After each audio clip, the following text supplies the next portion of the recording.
بسم اللہ الرحمن الرحیم۔ السلام علیکم ورحمۃ اللہ۔ تمام معزز سامعین و ناظرین کو انفارمیشن پوائنٹ کے پلیٹ فارم پر خوش آمدید۔ سامعین و ناظرین، ہماری آج کی ویڈیو کے اندر ہم جانیں گے کیا محرم کے مہینے کے آنے سے پہلے قربانی کا گوشت ختم کر دینا چاہیے، اس بارے میں شرعی حکم کیا ہے۔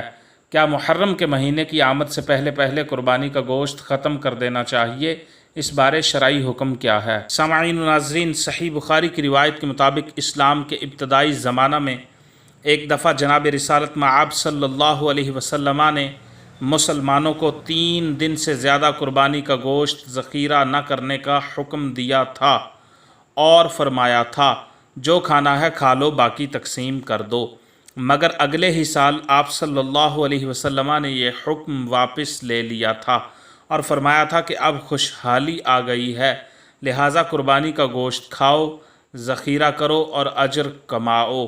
لہٰذا شرعی اعتبار سے قربانی کا گوشت ذخیرہ کرنے میں کوئی ممانعت نہیں، جب تک خراب نہ ہو آپ گوشت رکھ سکتے ہیں۔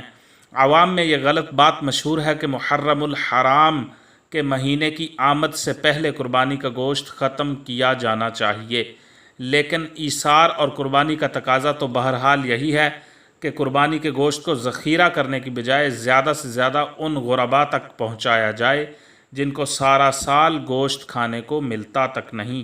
مگر شرعی لحاظ سے قربانی کا گوشت ذخیرہ کرنے کی کوئی حد متعین نہیں، جب تک چاہے رکھ سکتے ہیں، جب تک خراب نہ ہو آپ اس کو استعمال کر سکتے ہیں۔